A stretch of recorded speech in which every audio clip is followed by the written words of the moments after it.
యేసు ప్రభు తిరిగి లేచాడని చెబుతాడు. చెబితే ప్రజలందరూ యేసు ప్రభువుని నమ్ముతారు, ఆయనే దేవుడు అంటారు.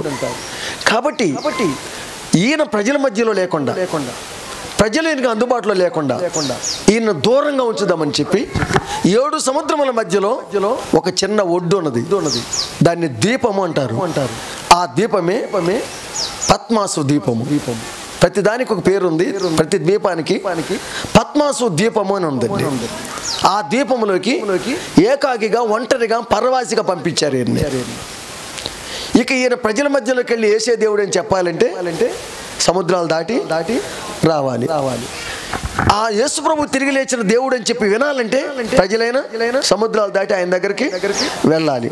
ఇక వీళ్ళకి ఏ కమ్యూనికేషన్ లేదు. లేకుండా కొరకు ఆయన్ని పద్మాసు అనే దీపంలో పెట్టారు. అయితే దేవుని వాక్యం ఏం చెబుతుందో తెలుసా? మీలో ఎవరికైనా శ్రమ సంభవించినా అతడు ప్రార్థన చేయాలి. అది యేసు ప్రభువు నుంచి కలిగింది. గెత్సేమనే తోటలో శ్రమకాలములో ప్రార్థన చేశాడు. చెమట రూపంలో రక్తం వచ్చి ప్రార్థన చేసిన స్థలమంతా తడిసిపోయింది. కనుక శ్రమకాలంలో మాదిరి చూపించారు యేసుక్రీస్తు ఆయన ప్రార్థన. మనం కూడా ఏకాంత ప్రార్థన, మోకాళ్ళ ప్రార్థన, విసుగుదల లేని ప్రార్థన, పట్టుదలతో కూడిన ప్రార్థన, నిరీక్షణతో కూడిన ప్రార్థన, విశ్వాసంతో కూడిన ప్రార్థన, ఉపవాసంతో కూడిన ప్రార్థన మనము చేస్తే దేవుడు ప్రార్థనకు గొప్ప ప్రతిఫలం ఇస్తాడు. ఈ ప్రపంచంలో దేనికి లేని శక్తి ఒక్క ప్రార్థనకే ఉన్నది.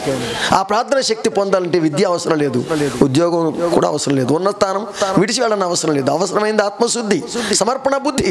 ఏ ప్రొద్దు చూసిన నిద్ర నుండి లేపిన తనకు అండ క్రీస్తు ప్రభువు ఉన్నాడన్న దండిగా ఉంటే చాలు.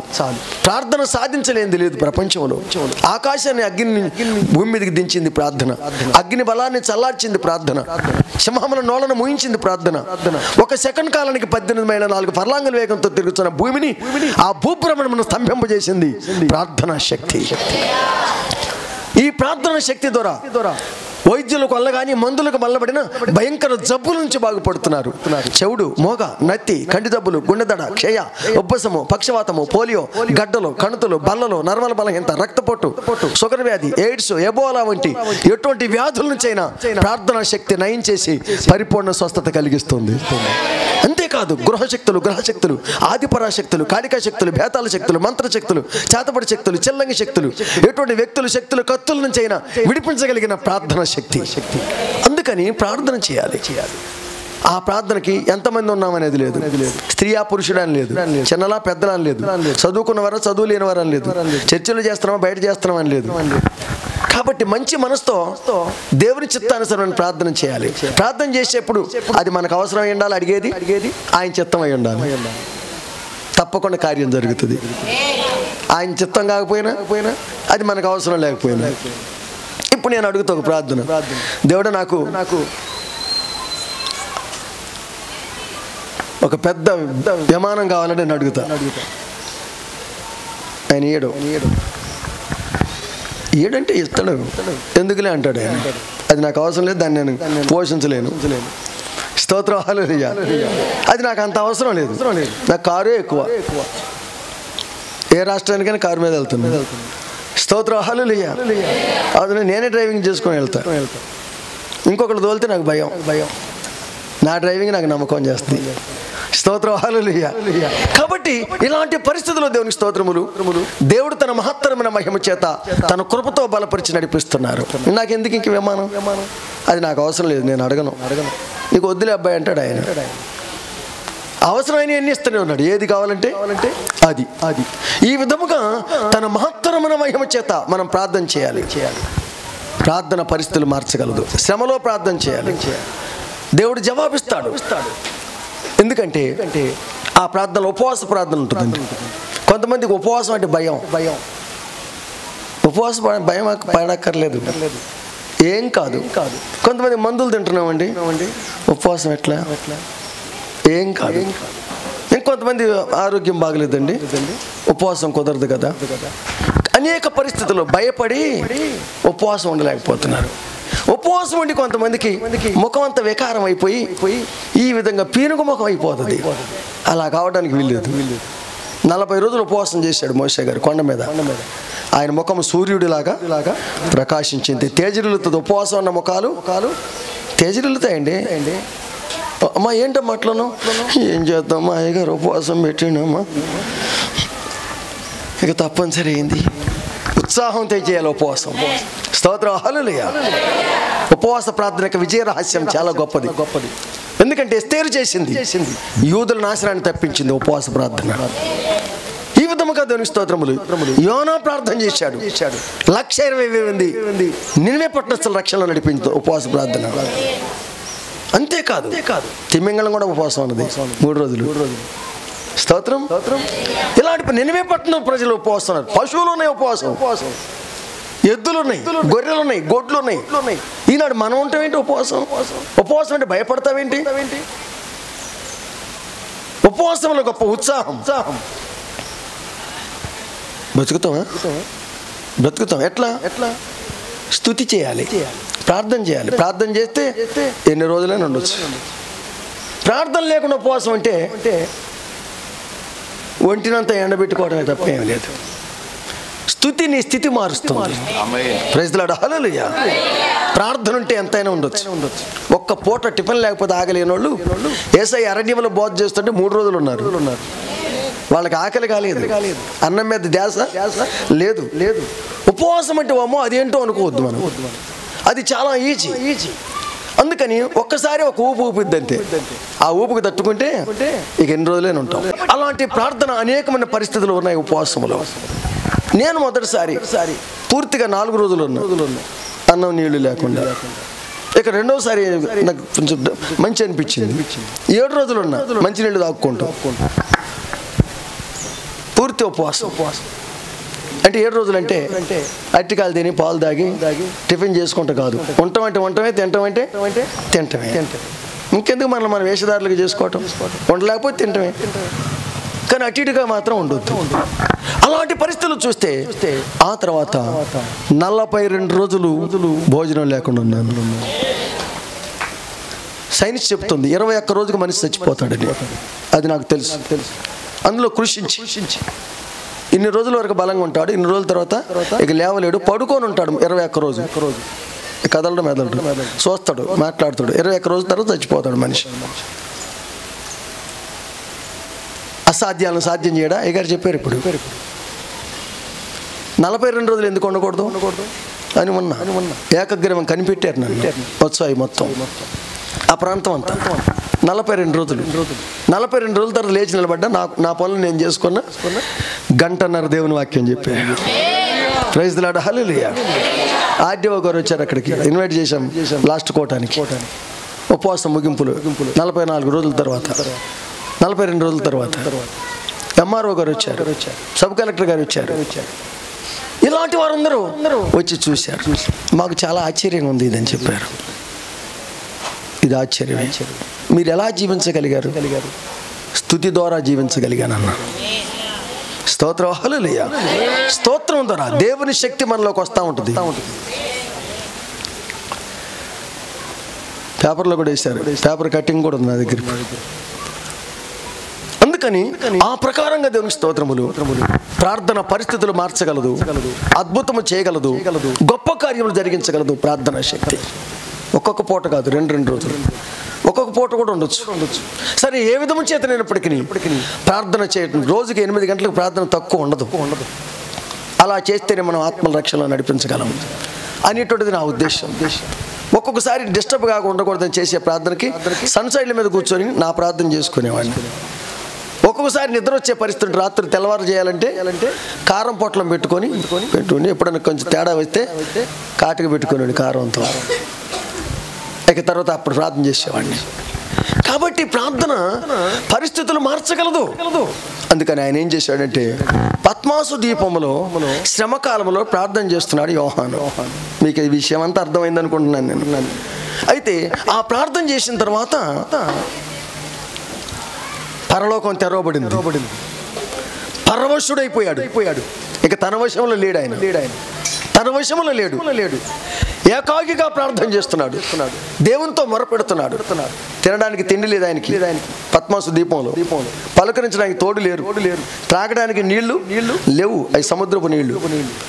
కనుక అట్లాంటి పరిస్థితిలో నీతిమంతుడు విశ్వాసం మూలముగా జీవించును. ఇంకేముంది? ఆహారం మూలనే కాక దేవుని నోట నుండి ప్రతి మాట మూలంగా నరులు బ్రతుకుదురు. కాబట్టి అలాగ బ్రతికాడైనా ప్రార్థన చేశాడు, పరవశుడైపోయాడు. అక్కడ అనేక దృశ్యాలు కనపడుతున్నాయి ఆయనకి పరలోకంలో. ఒట్టి బాడీ ఎక్కడ ఉంది కానీ ఆయన ఆత్మ వశుడైపోయాడు. అయితే అక్కడ నుంచి ఒక స్వరం వినపడుతుంది, యోహాను నీకు ఈ పరలోకములో ఏ దృశ్యాలు కనపడుతున్నాయో వాటిని ఒక పుస్తకం రూపంలో రాయమని చెప్పాడు.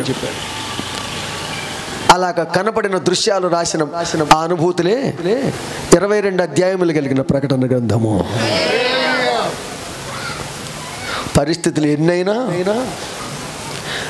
ఆయన అంతం చేయాలని చూసినా ఆయన బ్రతికించాడు దేవుడు. ఆయన ద్వారానే ప్రకటన గ్రంథం బయటకు వచ్చింది.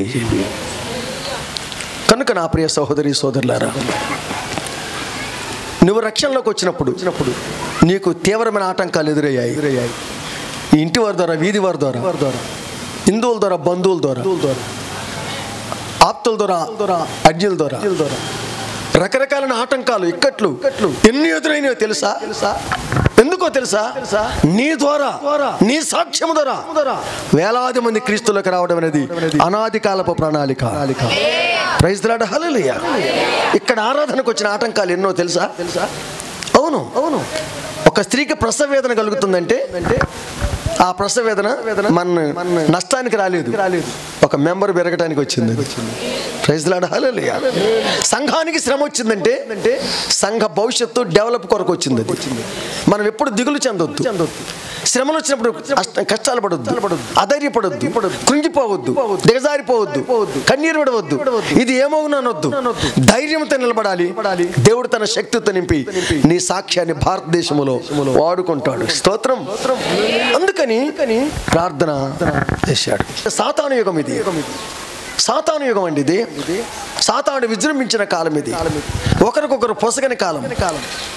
ఎందుకంటే నెబుకద్నెజరు కలగంటే దానియేలు అర్థం చెప్పినటువంటి పొసగని కాలం ఇది. కనుక మనం ఏకాభిప్రాయం కలిగి ఉండాలి. సహోదరులు ఐక్యత కలిగి నివసించట ఎంత మేలు. కాబట్టి ఐక్యత అనేది ఉండాలి. దైవ సేవకులు చెప్పిన నేను చాలా సంతోషించాను ఐక్యత గురించి చెప్పినప్పుడు. భార్యాభర్తల్లో ఐక్యత, ఒక కుటుంబంలో ఐక్యత, బంధుమిత్రుల ఐక్యత, అన్నదమ్ముల మధ్యలో ఐక్యత, సంఘములో ఐక్యత, సంస్థలో ఐక్యత, పార్టీలో ఐక్యత. ప్రతి విషయంలో ఐక్యతను పాటించండి. ఐక్యతకు మారు పేరు చీమలు. ఐక్యత కలిగి ఉంటాయి. ఎటు పడితే అటు వెళ్ళవు. చీమ సంఘజీవి. ఒకే బారులో ప్రయాణం చేస్తుంది. వెళ్ళే చీమలైనా ఆ బారులోనే, వచ్చే చీమలైనా అదే బారులో.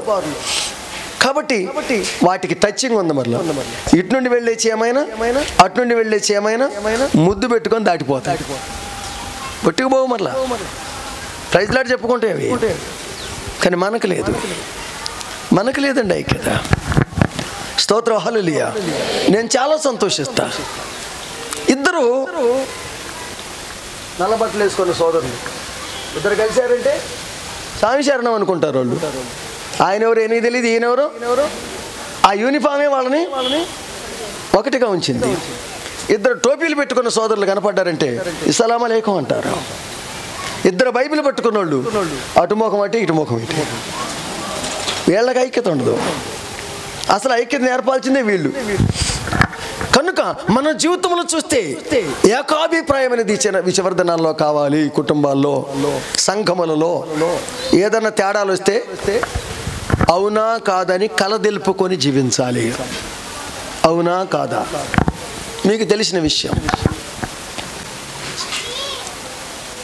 పెళ్ళయింది భార్యాభర్తలకి.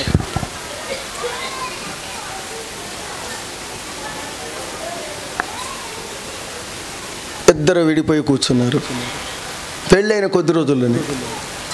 ఏమిటంటే చెప్పుడు మాటలు, తప్పుడు మాటలు. ఈ అమ్మాయి దగ్గరకు వచ్చారు, పెళ్లి కూతురు దగ్గరికి. ఏంటి అమ్మాయి, నాకొద్దు, అతను నాకు వద్దు, అంతే. ఇష్టమై చేసుకున్నావు కదా, అప్పుడు ఇష్టపడ్డా, నాకొద్దు, అక్కర్లేదు. ఆయన దగ్గరకు వచ్చి ఏమయ్యా అంటే ఆమె నాకు వద్దండి, నాకు అక్కర్లేదు. నువ్వు ప్రేమించి చేసుకున్నావు కదా, అయితే కావచ్చు, నాకు వద్దు బాబు. నేను గట్టిగా చెబుతున్నాను, అసలు విషయం అంటే చెప్పకుండా వద్దంటాం కుదరదు, రీజన్ కావాలి మాకు. నన్ను మోసం చేశారు, కుక్క వంశం అది, కుక్క వంశంలో పుట్టిందని నాకు చేశారు. 10 మంది కలిసి ఒక పెళ్లి చేద్దామని చేశారు, కుక్క వంశం అది, ఎందుకు నాకు ఆ కుక్క వంశం అది అంటున్నాడు ఆయన. నీ కథ ఏంటమ్మా? ఉండి ఉప్పరోని చేశారు, ఆ ఉప్పరోడు నాకెందుకు? ఏంటిది?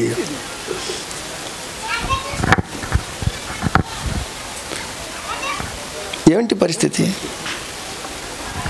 ఒక ఆమె చెప్పిందట, పేరు నాంచారమ్మ చెప్పిందట,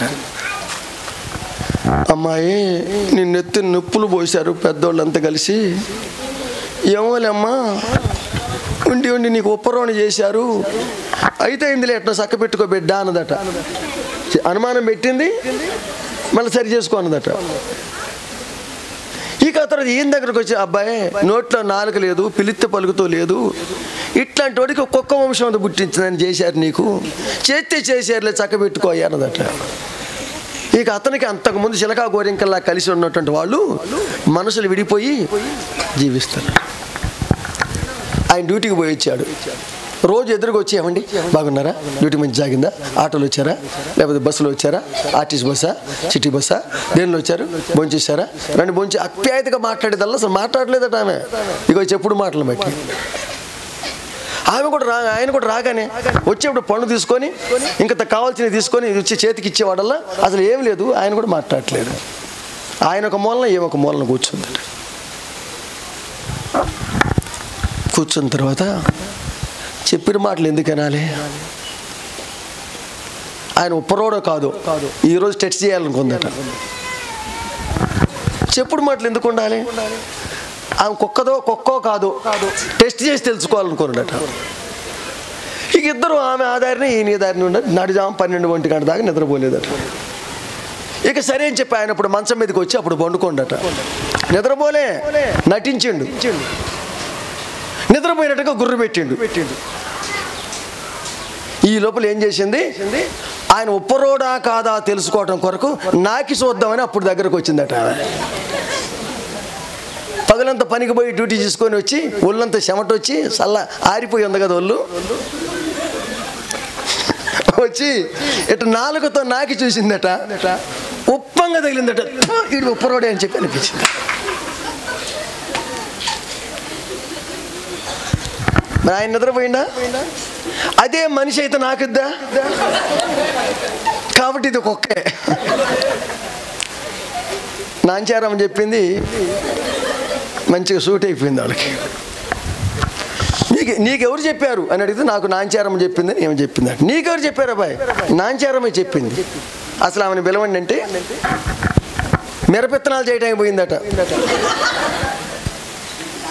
రోడ్డు మీద పిలిపించారు పంచాయతీ పెట్టి, ఏమమ్మా నాంచారమ్మా ఈడు ఉప్పరోడేనా? పెద్ద మనుషులు అడిగారట. ఏం కుక్క విషయమేనంటే, అయ్యా గంద నాకు తెలియదయ్యా, ఇద్దరు చిలకా గోరింకల్లాగా బ్రతుకుతుంటే వారం లేక చెరొక మాట చెప్పి చెడగొట్టాలని చేసినయ్యా. కనుక ఇట్లాంటి పరిస్థితుల్లో చాలా జాగ్రత్త. ఒకరికి ద్రోహం చేయొద్దు, మనం నష్టపోయినా పర్లేదు. కనుక ఇది మాత్రం గుర్తుపెట్టుకోవాలి. ఇట్లాంటి పరిస్థితులు చాలా ఇట్లా వస్తాయండి. నమ్మకమైన నగరము వేశ్యగా మారిపోయింది. అంతేకాదు, యెరూషలేము ఇంకెట్లా వచ్చిందో తెలుసా అండి? 4:14 ఇర్మియా గ్రంథము 4:14 యెరూషలేము ఏ స్థితిలో ఉందో చూడండి. యెరూషలేమా, నీవు రక్షింపబడినట్లు నీ హృదయములో నుండి నీ చెడుతనము కడిగేసుకో. అంటే ఇప్పుడు యెరూషలేములో ఏమొచ్చింది? చెడుతనం ఉంది. చెడుతనంతో జీవితాన్ని కొనసాగిస్తుంది యెరూషలేము. నువ్వు రక్షించబడాలంటే హృదయములో నుండి చెడుతనం తీసేసుకో. ఎంతకాలం ఈ చెడుతనం తీసేసుకో. ఎంతమందికి నాలో ప్రభు రావాలని ఎంతమందికి ఆశ ఉంది? మనందరికీ ఉంది. మనలో ప్రభు ఉండాలి. ఇదిగో బాటిల్ అండి. ఇది దీంట్లోకి ఏం రావాలని కోరుతుంది బాటిల్? పాలు రావాలని కోరుతుంది. దీంట్లోకి ఏం రావాలట? పాలు రావాలి. పాలు రావాలంటే ఏం చేయాలి? ఈ నీళ్ళు తీసేస్తేనే దీనిలోకి పాలు వస్తాయి. దీని నిండా నీళ్ళు ఉన్నప్పుడు పాలు దీంట్లో పోయితే వద్దా? మనలో చెడుతనము తీసేస్తేనే ప్రభువు మనలోకి వస్తాడు. చెడుతనం అట్లా ఉంచి ప్రభువు నాలోకి రామంటే రాడు. నువ్వెన్నో ఉపవాసాలు చేసినా, ఎన్ని పాటలు పాడినా, ఎన్ని ప్రసంగాలు చేసినా, ఎన్ని వాయిద్యాలు వాయించినా, ఎన్ని రొట్టె కార్యక్రమాల్లో పాల్గొని పొందినా, ఎన్ని నమ్మి రక్షణ బాప్తిసం పొందినా చెడుతనం అనేది నీ హృదయం నుంచి తొలగిపోవాలి. యెరూషలేములో నమ్మకత్వం పోయింది. యెరూషలేములో సమాధానం లేదు. యెరూషలేములో చెడుతనం ఉన్నది. వేశ్యగా మారిపోయింది. దుర్మార్గులు దాంట్లో కాపురం ఉన్నారు ఇప్పుడు యెరూషలేములో. చదవండి 1:21 యెషయా గ్రంథం. అయ్యో నమ్మకమైన నగరము, వేశ్య ఆయనే. ఒకప్పుడు న్యాయముతోనూ నిండి ఉన్నది, నీతి దానిలో నిలబడదు ఒకప్పుడు. ఇప్పుడైతే నరహంతకులు దానిలో కాపురం ఉన్నారు. ఇప్పుడు యెరూషలేములో ఎవరున్నారు ఇప్పుడు చెప్పండి? నరహంతకులు కాపురం ఉన్నారు. ఇంకా ఎలా పరిశుద్ధపరచబడుతుంది యెరూషలేము? ఈ నరహంతకులను బట్టి చెడుతనము దానిలోకి వచ్చింది. ఇప్పుడు చెడుతనం ఎప్పుడైతే వచ్చిందో సమాధాన సంబంధమైన సంగతులు యెరూషలేములో లేకుండా పోయాయి. అంతేకాదండి, నమ్మకముగా నీతిగా నడుచుకోవడానికి ప్రయత్నం చేసేవాడు ఒక్కడు కూడా లేడట యెరూషలేములో. ఇర్మియా గ్రంథం 5వ అధ్యాయం 1వ వచనం. ఇర్మియా గ్రంథం 5వ అధ్యాయం 1వ వచనంలో యెరూషలేము వీధులలో అటు ఇటు పరిగెత్తి సూచి తెలుసుకోండి, ఆ యెరూషలేము రాజవీధుల్లో విచారణ చేయండి, న్యాయము జరిగించుచు నమ్మకముగా ఉండ ఎత్తిరించుచున్న కనీసం ఒక్కడటండి. ఎంత జనాభా ఉంటుందండి యెరూషలేములో? లక్షల జనాభాలో న్యాయంగా నడుచుకుంటూ నమ్మకంగా ఉండటానికి ప్రయత్నం చేసేవాడు ఒక్కడు కూడా లేడటండి. ఆ ఒక్కడు మీకు కనబడినా ఆ ఒక్కడిని బట్టి అయినా ఆ పట్టణాన్ని నేను క్షమిస్తానంటున్నాడు. ఎంత కుచితముతో పుచ్చిపోయిందో చూడండి యెరూషలేము. అందుకే నూతన యెరూషలేము రావాల్సి వచ్చింది. హల్లెలూయా. నూతనమైన యెరూషలేము రావాల్సి వచ్చింది. ఇంకా యెరూషలేము పరిస్థితి చూస్తే 5వ అధ్యాయం 7వ వచనం. సో యెరూషలేము పిల్లలు ఎట్లున్నారట? నీ పిల్లలు నన్ను విడిచి దైవము కాని వాటి తోడిని ప్రమాణము చేయొచ్చు, నేను వారిని తృప్తిగా పోషించను, వారు వ్యభిచారము చేయొచ్చు, వేశ్యలేండ్లలో గుంపుగా కొడుతున్నారు వాళ్ళు. ఓ యెరూషలేమా, ఎట్లా క్షమించాలి నిన్ను? ఇప్పుడు యెరూషలేము ఏ స్థితిలో ఉంది? నాకు బాగా అనిపించిందండి. ఇంతవరకు నేను ఈ 46 సంవత్సరాల నుంచి దేవుడు ఎవరి వర్తమానం ఎక్కడా చెప్పలేదు. ఒక్కొక్క చోటకి ప్రభు బయలుపరుస్తామంటే నేను ఊహించి ఈరోజు ఈ వాక్యం చెబుదాం అనే పరిస్థితి ఇంతవరకు లేదు. ఈ గృహకోడికలో ఈ వాక్యం చెబుదాం, ఈ పబ్లిక్ మీటింగ్లో ఈ వాక్యం చెబుదాం నిర్ణయం చేసుకునే స్థితి లేదు. బైబిల్ అండర్లైన్లో ఉండవు, తయారు చేసుకున్న ప్రసంగాలు ఉండవు, యూట్యూబ్లో ప్రసంగాలు కావు, ప్రసంగ తరంగిణిలో పాఠాలు కావు. ప్రభు బయలుపరిచిన వర్తమానాన్ని ప్రకటిస్తే ఎక్కడైనా నాకు చాలా ఆశ్చర్యం వేస్తుంది. ప్రభువా, అక్కడ నేను ప్రకటించాను ఈ వాక్యాన్ని, మళ్ళీ ఇదే వాక్యం ఇస్తున్నావేంటి? మొదటిసారి వైద్యానికి డోస్ ఇచ్చాం, ఆ డోస్ చాలలేదు కనుక ఇప్పుడు డబుల్ డోస్. హల్లెలూయా. ఆ రోజు మార్చబడిన వారు కొందరు ఉన్నారు, ఈ రోజు కొందరికి ఇది అవసరమైందని ప్రభు మాట్లాడారు. Praise lord. హల్లెలూయా. ఎవరి కొరకు మాట్లాడుతున్నాడు ప్రభు తెలియదు, ఎవరు మార్పు కొరకు మాట్లాడుతున్నాడు, ఎవరి జీవితంలోకి ప్రభు రావాలని కోరుచున్నాడు. ఈ పునరుద్ధానపు రోజున జీవితమును మార్చుకోండి. ఇంకా మార్పు చెందిన వారు మార్చుకోవాలని ప్రయత్నం చేస్తుంటే కఠినత్వం కొందరిలో ప్రవేశిస్తున్నట్టుగా కనపడుతుంది. విజయనగరం జిల్లా కంటోన్మెంట్లో దేవుని వాక్యాన్ని ప్రకటిస్తున్న 3వ అంతస్తు మీద ఇద్దరు వచ్చారు, స్త్రీ పురుషులు, భార్య భర్తలు. వారు ఎక్కడ జాబ్ చేస్తున్నారో తెలియదు. నేను చాలా సంతోషించాను. వాక్యం బాగా వింటున్నారు. అందులో సహోదరి బాగా ఏడుస్తుంది. అబ్బా, వాక్యం ఆమె గుండెల్లో కూర్చుకొని పోయిందనమాట. ఇక నేను ప్రభు కొరకు బ్రతకాలని ఏడుస్తుందని నేను చాలా సంతోషించాను. కానీ పరిస్థితి అది కాదట. వాడెవడోనట, వాడిని తీసుకొని వచ్చింది. ఇప్పుడు ఈ ఘాటైన మాటలు చెబుతుంటే వాడు మారతాడో ఏమో, ఈ ఏడుపడానికి వాడు మారి నన్ను విడిచిపెడతాడో ఏమో అని. అంటే మారాలని కొందరు ఏడుస్తారు, కానీ ఆమెకి వాడు మారాలని లేదు. టైం పాస్ కొరకు వచ్చారు అక్కడికి. నడిజాం కాడ తిరగాలి కాబట్టి ప్రార్థన అయిపోయిన తర్వాత లోకంలో కలవచ్చు అనుకున్నారు, కానీ అక్కడ తటస్థపడ్డారు. సజీవమైన వాక్యం చోటు చేసుకుంది. అతడు ఇప్పుడు దేవునికి స్తోత్రములు 7,000 మంది సంఘానికి ఇప్పుడు సంఘ పెద్దగా జీవిస్తున్నాడు. అతను వచ్చింది ఒక అందుకి అనాది కాలపు దేవుని సంకల్పం అతను మార్చేసింది. దేవుని బిడ్డలారా, మనము దేవుని కొరకే జీవితాన్ని కొనసాగించాలి. దేవుని వాక్యం సజీవమైంది, బలము కలిగింది, రెండింతలు కలిగినటువంటి ఖడ్గము కంటే వాడిగా ఉండి ప్రాణ ఆత్మ కీళ్ళు మూలుగులకు విభజించినప్పటికీ దూర్చు హృదయాంతరంగంలో పరిశోధన చేసేది దేవుని శక్తివంతమైన వాక్యం. మారిన వారు మార్పు చెందుతుంటే మారిన వారు లోకంలో కలవద్దు. ఇదిగో లోకం సంఘంతో ఉంది, సంఘము లోకంతో ఉంది. ఎట్లా? ఒకసారి వెలిగించబడి పరలోక సంబంధమైన వరమును రుచి చూచి పరిశుద్ధాత్మల పాలివారి దేవుని దివ్యవాక్యమును రాబో యుగ సంబంధమైన శక్తుల ప్రభావం అనుభవించిన తర్వాత తప్పిపోయిన వారు తమ విషయంలో దేవుని కుమారుని మరలా సిలువేసి బాహాటముగా ఆయన అవమానపరుస్తున్నారు. అనేకులు సిలువకు శత్రువులకు నడుచుకుంటున్నారు. వీరిని గురించి అనేక సార్లు మీకు చెప్పాను, ఇప్పుడు కూడా ఏడు చూచు చెప్పుచున్నాను. వారి కడుపే వారి దేవుడు, నాశనమే వారి అంతం. ఇంత దేవుని వాక్యం వింటూ కూడా ఇంకా లోకాన్ని లోపలికి తెచ్చుకోవద్దు. సంఘమా, లోకంలో కలిసిపోవద్దు. ఎక్లీషియా, బయటికి పిలువబడిన గుంపు, ప్రత్యేకించబడిన వారై ప్రభువు కొరకు జీవించండి. చెప్పాం కదా, ఒకప్పుడు గొంగళ పురిగే, అది ప్యోపాదేశంలోకి వెళ్ళిన తర్వాత చేతాకోక శిలుకగా మారింది. గొంగళి పురుగును అందరూ అసహించుకుంటారు, కానీ చేతాకోక శిలుకను అందరూ ఆహ్లాద పలుకుతారు. గతంలో నువ్వు పాపివే, నిన్నందరూ అసహించుకోవచ్చు. ఈ రోజున చేతాకోక శిలుక వలె నువ్వు ప్రభు బిడ్డగా, మార్పు చెందిన బిడ్డగా జీవించాలి. ఇదే పరిశుద్ధాత్మ కోరుచున్నారు. అందుకని దేవుని స్తోత్రములు. నీ పిల్లలు నన్ను విడిచి దైవము కాని వాటితోడని ప్రమాణము చేయొచ్చు. తృప్తిగా నీ పిల్లలను పోషించిన వ్యభిచారం చేస్తున్నారు, వేశ్యలలో. 8వ వచనం, ఎట్లున్నారు? బాగుగా బలిసిన గుర్రాల వలె.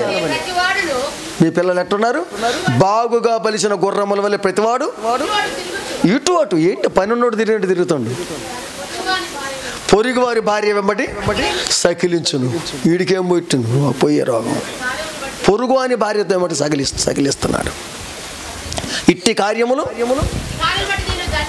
దండింపకుందునా, అట్టి జనం మీద నా కోపము తీర్చుకొనుకుందునా. ఎప్పటికైనా మనసు మార్చుకోండి అని యెరూషలేముతో దేవుడు యేసు ప్రభు చెప్పాడు. యెరూషలేమా, శత్రువులు వస్తారు, నీ చుట్టూ గట్టు కడతారు, అన్ని ప్రక్కల నిన్ను అరికడతారు, నీలోన నీ పిల్లలను కూడా నేల కలుపుతారు, నీలో రాతి మీద రాయి నిలిచి ఉన్న నేను దినములు వస్తున్నాయని చెప్పారు. మార్చుకోవద్దా మనసు? నినివే పట్టణస్థులైనా మార్చుకున్నారు, కానీ వీళ్ళు మార్చుకోలేదు. మార్చుకోకుండా యేసయ్యని అదే యెరూషలేము వెలుపల సిలువేశారండి.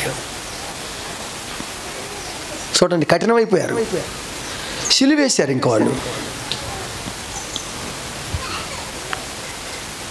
చెప్పినా కొలది ప్రేమ అలుసుగా మారొద్దు. మనసు మార్చుకోవాలి. దేవునికి ఇష్టం కానీ నీచ కార్యం వదిలిపెట్టేసేయాలి. నీతిని కలిగి ఉండాలి. నీతి అంటే ఏంటండి? నీ ప్లస్ తి, నీతి. నీ అంటే నీచత్వం, తి అంటే తిరస్కరించుట. నీచమును తిరస్కరించటమే నీతి. ఇంకా నీచాన్ని కలిగి ఉంటూ కూడా నువ్వు జీవితాన్ని కొనసాగిస్తే ఎలా నీతి అవుతుంది? కాబట్టి నా ప్రియ తల్లి, చెల్లి, సోదరుడా, ఎవరమైనా సరే, మరలా మనకు ఒక జన్మ లేదు. ఇదే లాస్ట్, ఇదే ఫస్ట్ జన్మ. ఈ జన్మని పవిత్రంగా సార్థకం చేసుకోవాలి. మన బిడ్డల్ని భక్తిలో పెంచాలి, నీతిలో పెంచాలి, యథార్థతలో పెంచాలి, నమ్మకంగా జీవించాలి, ఏకాభిప్రాయం కలిగి ఉండాలి, కుటుంబారాధన కలిగి ఉండాలి, సంఘారాధన కలిగి ఉండాలి, దేవుని కొరకు నమ్మకంగా జీవించాలి. పదే పదే పరిశుద్ధాత్మ హెచ్చరిస్తున్నాడు. దేవుడు ఒక్క మారు పలుకును, 2 మార్లు పలుకును. నిర్గమకాండములో, సంఖ్యాకాండములో దేవుడు ఏ మాటలు చెప్పాడు ఇశ్రాయేలుకి, ద్వితీయోపదేశ కాండంలో అవే మాటలు చెప్పాడు. గతంలో ఏ వర్తమానం మీకు వచ్చిందో ఇప్పుడు అదే వర్తమానం వస్తుంది. కనుక మన జీవితంలో దేవుని స్తోత్రములు ఎవరి కొరకో మనకు తెలియదు. ఇది నీకు ఆఖరి వర్తమానం కావచ్చు, ఇది నీకు చివరి గడియ కావచ్చు, రేపేమి సంభవించినో తెలియదు. మనం జీవితాన్ని పరివర్తన చెంది ప్రభువు కొరకై వధువు సంఘంగా మార్చబడాలి. 50 రోజుల ఉపవాసం ఇది సక్రమంగా నిలబెట్టుకోవాలి. ఖచ్చితంగా కార్యాలు జరిగిస్తుంది. భూమిలో పడిన విత్తనాలను ఫలించకపోవచ్చు, కానీ చేసిన ప్రార్థన తప్పకుండా ఫలిస్తుంది. సంఘము అన్ని వైపులా అభివృద్ధి చెందబోతుంది. అనేకమైన బ్రాంచ్లుగా సంఘం రూపొందించబడబోతుంది. దీన్ని మనం నిలబెట్టుకొని ఏకాభిప్రాయంతో మన జీవితాన్ని కొనసాగించినట్లయితే, కాబట్టి ఆ కారణం చేత యెరూషలేం పట్టణం ముట్టడేయబడింది. క్రీస్తు శకం 33 సంవత్సరంలో ప్రభు చెప్పాడు ఆ పట్టణాన్ని దుర్గతి పడుతుందని. వాళ్ళు సిలువేశారు. క్రీస్తు శకం 70లో టైటస్ కాలంలో యెరూషలేం ముట్టడేయబడినట్టు సంగతి చదువుకున్న వాళ్ళందరికీ తెలుసు. క్రీస్తు శకం 70లో వచ్చాడు తీతు, తన బలగాలతో వచ్చాడు. పట్టణం చుట్టూ ముట్టడేశాడు. 7 వరుసలుగా ముట్టడేశారు. ఒక్కళ్ళు కూడా తప్పించుకునే పని లేకుండా. దేవుని వాక్యం నెరవేరిందండి. పిల్ల తప్పించుకొని పోలేదు. ఏప్రిల్ నెల మొదలుకొని ఆగస్టు నెల వరకు 5 నెలలు రోజుకు 500 మందిని పట్టుకొని సిలువేశారు యెరూషలేములో. వాళ్ళు ఎంతమందిని వేసింది? ఒక్క క్రీస్తుని వాళ్ళు సిలువేస్తే రోజుకు 500 మందిని పట్టుకొని 5 నెలల్లో రక్తపాతం జరిగింది. అంతేకాదండి, ఒకే ఒక రోజున 11 లక్షల మంది జనాన్ని యెరూషలేములో చొప్పకట్టల్లాగా నరికేశారండి. వీధుల్లో రక్తం ప్రవహించింది, పీలుగులు కొట్టుకొని పోయాయి, శత్రువుల గుర్రాల మెడలు కానింది ఆ రక్తం. దేవుడు ఏం చెబుతున్నాడు? ప్రకటన గ్రంథంలో 1:21, ప్రకటన 1:21, 2:21 చూడండి. ప్రకటన 2:21 అనుకోండి. ఇగో మారు మనసు పొందుటకు యెరూషలేముకి, మారు మనసు పొందుటకు నేను సమయం ఇచ్చాను. జాగ్రత్తను విడిచిపెట్టి మారు మనసు పొందనొల్లదు. ఇదిగో నేను దాన్ని అంతే. ఏం చేస్తాడు? మారు మనసు పొందకపోతే ఏం చేస్తాడట? మంచం పట్టిస్తా. దానితో కూడా ఎవరైతే వ్యభిచారం చేశారో దాని క్రియల విషయంలో వాళ్ళు కూడా మారు మనసు పొందితేనే కానీ బహుశ్రమల పాలు చేస్తా, పిల్లలను కూడా. అందుకని యేసయ్య శిలువ మోస్తే ఏమన్నాడు చెప్పండి? అమ్మలారా, నా కోసం ఏడవద్దు, మీకోసం మీ పిల్లల కోసం ఏడవండి. పిలాతు ఏం చేశాడు?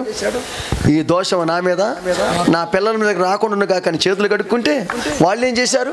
ఈ దోషం మా మీదకి, మా పిల్లల మీదకి వచ్చునుగా అన్నారు. ముక్కు పచ్చలారని పిల్లలు. తండ్రుల దోషము 3-4 తరాల వరకు పిల్లల మీద పడుతుందట. తండ్రుల ఆశీర్వాదం పిల్లల మీదకి రావాలి, కానీ తండ్రుల దోషం పిల్లల మీదకి వచ్చింది. అందుకని విలాపవాక్యంలో 5వ అధ్యాయం 7వ వచనంలో ఏం చెబుతుంది? ఆ పిల్లలు ఎట్లా ఏడుస్తున్నారు చూడండి. 5:7 విలాపవాక్యంలో 5వ అధ్యాయం 7వ వచనం చూసారా? మా తండ్రులు పాపము చేసి వాళ్ళు గతించిపోయారు, మేము వారి దోష శిక్షని మేము అనుభవించాల్సి వస్తుంది. దాసులే మా మీద ఏలుబడి చేసేవాళ్ళు అయిపోయారు.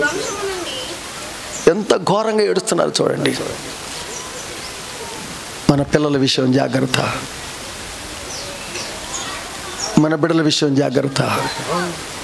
దేవుని కొరకు నమ్మకంగా జీవించాలి. రెక్కలు కట్టుకు ఎగిరెళ్ళుచున్న యవ్వనవో చెలి, నీ పరుగు ఎక్కడికి? రిబు రిబుమని ఎగిరెళ్ళుచున్న సీతాకోక సిలుక, నీ గమ్యమెచ్చటికి? రెక్కలు కట్టుకు ఎగురెళ్ళుచున్న యవ్వనవో చెలి, ఓ యవ్వన సహోదరి, పరుగు ఎక్కడికి, నీ పరుగు ఎక్కడికి? రివు రివుమని ఎగురెళ్ళుచున్న సీతాకోక చిలుక, నీ గమ్యమెక్కడే? హద్దు దాటినావే, నీ త్రోవ తప్పినావే, హద్దు దాటినావే, నీ త్రోవ తప్పినావే. ఈ వేళ ఈ క్షణము, ఈ వేళ ఈ క్షణము, నీ తోడు ఎవ్వరే, నీ గమ్యమెక్కడే? నీ తోడు ఎవ్వరే, నీ గమ్యమెక్కడే? రెక్కలు కట్టుకు ఎగురెళ్ళుచున్న యవ్వనవో చెలి, నీ పరుగు ఎక్కడికే?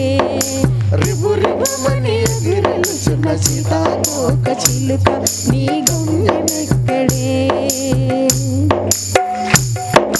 కన్నవారి ప్రేమను కాదంటివే, కన్నవారి ప్రేమను కాదన్నావు, అయిన వారి ప్రేమను వద్దంటివే, అయిన వాళ్ళ ప్రేమను వద్దన్నావు. కన్నవారి ప్రేమను కాదంటివే, అయిన వారి ప్రేమను వద్దంటివే. రంగుల వలలో చిక్కుకుంటివే, మరణ ఊబిలో పడిపోతివే.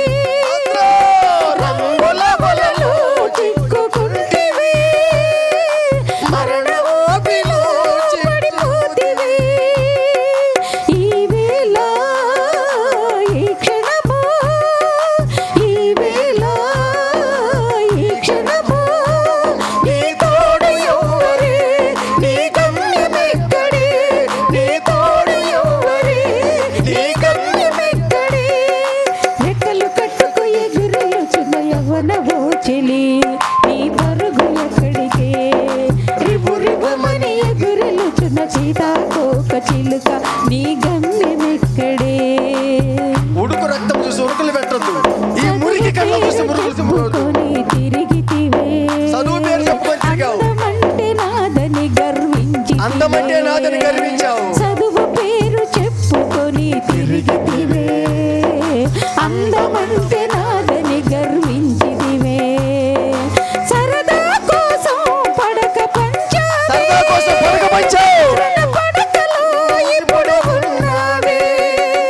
సరదా కోసం పడక పంచావే, మరణ పడకలో ఇప్పుడు ఉన్నావే. ఈ వేళ ఈ క్షణము, ఈ వేళ ఈ క్షణము, నీ తోడు ఎవ్వరే, నీ గమ్యమెక్కడే? నీ తోడు ఎవ్వరే, నీ గమ్యమెక్కడే? రెక్కలు కట్టుకు ఎగురెళ్ళుచున్న యవ్వనవో చెలి, నీ పరుగు ఎక్కడికే? రివు రివుమని ఎగురెళ్ళుచున్న సీతాకోక చిలుక, నీ గమ్యమెక్కడే? నీవెవరో తెలుసుకోరవో చెల్లి, నువ్వెవరో తెలుసుకో ఎప్పటికైనా. ఎందుకు ఈ లోకములో పుట్టావు? ఎందుకు ఈ లోకంలో పుట్టావు? దేవుని కొరకే. నీవెవరో తెలుసుకోరవో చెల్లి, ఎందుకు ఈ లోకములో పుట్టావు? నీ జన్మకు కారణము తెలుసుకో, నీ సృష్టికర్త ఎవరు తెలుసుకో. ఆమేన్, ఆమేన్. నీ జన్మకు కారణము తెలుసుకో, నీ సృష్టికర్త ఎవరు తెలుసుకో. నీ యవ్వనము, నీ ప్రాణము, నీ యవ్వనము, నీ ప్రాణము తిరిగి రాదురా, ఇక తిరిగి రాదురా, తిరిగి రాదురా, ఇక తిరిగి రాదురా. రెక్కలు కట్టుకు ఎగురెళ్ళుచున్న యవ్వనవో చెలి, నీ పరుగు ఎక్కడికే? రివు రివుమని ఎగురెళ్ళుచున్న సీతాకోక చిలుక, నీ గమ్యమెక్కడే? రెక్కలు కట్టుకు ఎగురెళ్ళుచున్న యవ్వనవో చెలి, నీ పరుగు ఎక్కడికే? రివు రివుమని ఎగురెళ్ళుచున్న సీతాకోక చిలుక, నీ గమ్యమెక్కడే? అద్దు దాటినావే, నీ త్రోవ కళ్ళు మూసుకోండి, మోకరించండి. తప్పినావే, అద్దు దాటినావే, మోకరించండి. నీ త్రోవ తప్పినావే. ఈ వేళ ఈ క్షణము, ఈ వేళ ఇప్పటికైనా ఈ క్షణము, నీ నీ జీవితాన్ని మార్చుకో.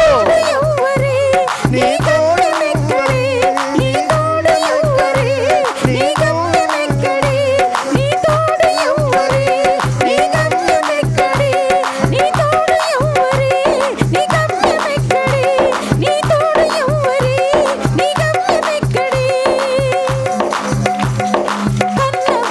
కన్నవారి ప్రేమను కాదంటివే, అయిన వారి ప్రేమను వద్దంటివే, కన్నవారి ప్రేమను కాదంటివే, అయిన వారి ప్రేమను వద్దంటివే. రంగుల వలలో చిక్కుకుంటివే, మరణ భూమిలో పడిపోతివే, రంగుల వలలో చిక్కుకుంటివే, మరణ భూమిలో పడిపోతివే. ఈ వేళ ఈ క్షణమో, ఈ వేళ ఈ క్షణమో, నీ తోడు ఎవ్వరే, నీ గమ్యం ఎక్కడే, నీ తోడు ఎవ్వరే, నీ గమ్యం ఎక్కడే, నీ తోడు ఎవ్వరే, నీ గమ్యం ఎక్కడే. చదువు పేరు చెప్పుకొని తిరిగితివే, అందమంటే నాదని గర్వించితివే. చదువు పేరు చెప్పుకొని తిరిగితివే, అందమంటే నాదని గర్వించితివే. సరదా కోసం పడక పంచావే, మరణ పడకలో ఇప్పుడు ఉన్నావే. సరదా కోసం పడక పంచావే. రబల చందర రివిల పురవ సమర్య ఐంతల. ఈ క్షణమో, ఈ వేళ ఈ క్షణమో, నీ తోడు ఎవ్వరే, నీ గమ్యం ఎక్కడే, నీ తోడు ఎవ్వరే, నీ గమ్యం ఎక్కడే, నీ తోడు ఎవ్వరే, నీ గమ్యం ఎక్కడే, నీ తోడు ఎవ్వరే, నీ గమ్యం ఎక్కడే, నీ రోడ్డు రివిల పుర హైర్య హవర్ హవర్ హవర్ హవర్ హై రివిల కదసి. నీ గమ్యం ఎక్కడే, ఓ నీల కబల చంద్ర, నీ గమ్యం ఎక్కడే, నీ తోడు ఎవ్వరే, నీ గమ్యం ఎక్కడే, నీ తోడు ఎవ్వరే, నీ గమ్యం ఎక్కడే, నీ తోడు ఎవ్వరే, నీ గమ్యం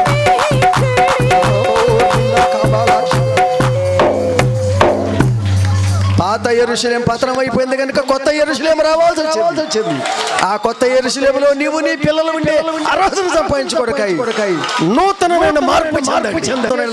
నూతన సృష్టి. పాతవి గతించిపోవాలి. ఇక ప్రభువు కొరకై మన సమాజం కొరకై ప్రయోజనకరంగా రూపొందించబడాలి. స్తోత్రము. హల్లెలూయా హల్లెలూయా హల్లెలూయా హల్లెలూయా హల్లెలూయా. జీసస్ సబరి పూరా బాకాలా సందందరి. ప్రేమ నమ్మకం కలిగిన మా ప్రియ పరలోకపు తండ్రి, యెరూషలేమే దేవుని సన్నిధి, శృంగారించబడిన పట్టణమే. హల్లెలూయా హల్లెలూయా హల్లెలూయా. హల్లెలూయా ఆ హల్లెలూయా. పాత యెరూషలేము అంతా, పాత జీవితం అంతా ప్రభువునంతని స్తోత్రములు రోత జీవితముగా మార్చబడ్డది. అందుకే నాయన నూతన యెరూషలేముని, నూతన ఆకాశమును, నూతన భూమిని అయ్యా తని స్తోత్రములు నూతనంగా నమ్మి రక్షణ పొందిన ప్రతి బిడ్డకు అది ఒక తని స్తోత్రములు ప్రభు. నా తండ్రి పరలోక పట్టణం అయిపోతుంది ప్రభు. నేను ఆ పట్టణంలో ప్రవేశించాలా, ఆ పట్టణంలో నేను నివసించాలా. అగ్ని పాలు కాకూడదు, అగ్నికి ఆహుతి కాకూడదు. పాత జీవితం వదిలిపెట్టాలి, చెడిపోయిన జీవితం. యెరూషలేమే వేషి అయిపోయింది. పాత విశ్వాసే మళ్ళా లోకంలో కొన్నాడు. ఆ జీవితం వద్దు నాయన. ఇక నుంచి అయినా నూతనంగా నా బ్రతుకుని, నూతనంగా నా జీవితమును, నూతనంగా నా కుటుంబమును అయ్యా నూతన యెరూషలేములో, నూతన ఆకాశములో, నూతన మందిరములో అయ్యా ప్రభు తన స్తోత్రములు ప్రభు. ఆ నూతన వీధుల్లో, ఆ బంగారు వీధుల్లో యుగ యుగములు జరిగే భాగ్యం సంఘానికి అందరికీ మైక్యంత్రం ద్వారా ఉండే బిడ్డలందరికీ దయచేయమని యేసయ్య పరిశుద్ధ నామములో వేడుకొంచున్నాము తండ్రి.